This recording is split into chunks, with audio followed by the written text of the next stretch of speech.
ராமலிங்காபயம்.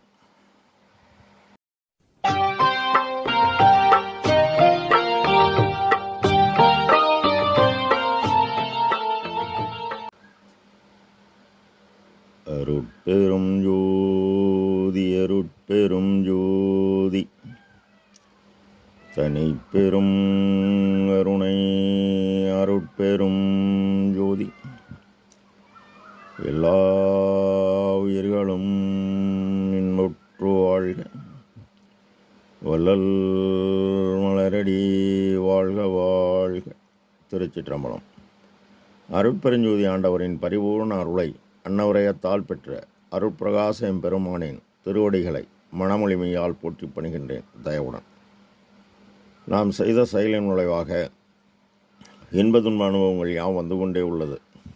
அவ்வாறு வருகின்ற துன்பம் யாவும் பொறுத்து எல்லா உயிரும் இன்பமாக வாழ எண்ணி நாம் செயல்பட்டாலே நமக்கு ஆன்ம லாபம் கூடும். நம் பெருமான் பாமாலை ஏற்றல் என்ற தலைப்பில் 7வது பாடலில் முன்பின் அறியாது மொழிந்த மாலையெல்லாம் அன்பின் இசைந்து அந்தோ அணிந்து கொண்டான், என் பருவம் பாராது வந்து என் பருவரிலெல்லாம் தவிர்த்து தாரா வரங்களெல்லாம் தந்து என இப்பாடலை பதிவு செய்கின்றார். இறைவனின் திருவருள் முன்பு ஐயா முன்பு உள்ள நிலை இப்பொழுது உள்ள நிலை அறியாது இருந்த பிள்ளை பெருமானை இயற்கை உண்மை கடவுள் 4634 பாடலில் நாட்டமுறு வைகரையில் எழுப்பி என் அருகணைந்து நல் யோகம் புரிதலின்றி நெளிதல் அழகோ எழுந்தே ஈட்டுக நின் எண்ணம் பாலிக்க அருள் அமுதம் உண்டு இன்புறுக என்ற குருவே என்கின்றார். ஆக குரு யார் என்றால் இயற்கை உண்மை கடவுள். இவர் எண்ணம் எல்லா உயிரும் இன்பமாக வாழ வேண்டும். யோக ஞானம் பயிற்சி செய்து அதில் வெற்றி பெற்று சுத்த பிரணவ தேகத்துடன் நம் பெருமான் எல்லா உயிரும் பசியால் வாடுகிறதே எண்ணிய உடனே வடலூர் வாழ் மக்கள் 108 காணி நிலம் தானமாக வழங்குகிறார்கள்.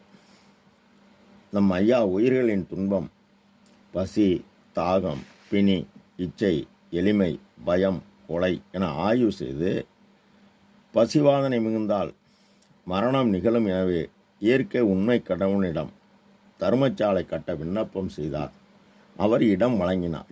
இடம் வழங்கிய உடனே சத்திய தர்மசாலை 23/5/1867 வைகாசி 11 அன்று நிறுவி அன்றே கோடான கோடி ஏழைகள் பசியை போக்க அன்றே ஜீவகாருண்ய ஒழுக்கம் முதற் பகுதியை சிதம்பரம் வெங்கடசுப்பு தீட்சிதரை கொண்டு வாசிக்கச் செய்தார்கள்.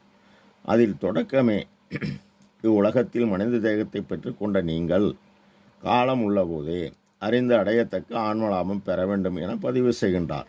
என் பருவம் பாராது அருள்விளக்கமாலை 3908 பாடலில் இருந்த இடம் தெரியாத இருந்த சிறியனை எவ்வுலகில் உள்ளவரும் ஏத்திட மேல் ஏற்றி அருந்தவரும் அயன் முதல் தலைவர்களும் உளத்தை அதிசயிக்க திருவமுதம் அளித்த பெரும் பதியை எனவும் 3905 பாடலில் தலைகால் இங்கு அறியாது தெரிந்த சிறியனை தான் வழிந்து ஆட்கொண்டு அருளி தடை முழுதும் தவிர்த்து மலைவரு மெய் அறிவளித்தே அருளமுதம் அருந்தி வல்லப சக்தியெல்லாம் மறுவீட புரிந்து நிலையுறவே தானும் அடியேனும் ஒருவடிவாய் நிறைய நிறைவித்து உயர்ந்த நிலை அதன்மேல் அமர்த்தி அவர் தலைப்பேர் அருஜோதி அரசு கொடுத்து அருளி ஆடுகின்ற அரசே என் அலங்கள் அணிந்தருளே என பதிவு செய்கின்றார். வந்து என் பருவரெல்லாம் தவிர்த்து அருள் என்பது கடவுள் தயவு, கடவுள் இயற்கை விளக்கம். ஜீவகாருண்யம் என்பது ஜீவர்கள் தயவு, ஜீவர்கள் ஆன்ம இயற்கை விளக்கம். ஆக சிறிய தயவாகிய பரோபகார செயல் ஐயா செய்ய ஐயாவுக்கு ஆற்றல் கூடுகிறது. உபகாரத்தால் பெற்ற ஆற்றல் இறைவனின் உபகார சக்தி இந்த ஆற்றலை ஆன்ம அறிவுடன் கூடுகிறது. இப்போ உலகறிவு கடந்து ஐயா அருளறிவு பெற்று உயிர்கள் வாழ் தயவும் ஆண்டவர் இருப்பிடமாகி தன் புருவமத்தில் உள்வொளியுடன் அன்பும் வைத்து பெருமான் பலன் எதிர்பாராது பாடுபடுகிறார். அப்பொழுது அருள் சக்தி, அருள் என்பது இறைவனின் தயவு, சக்தி என்பது இவர் பெற்ற பேராற்றல்.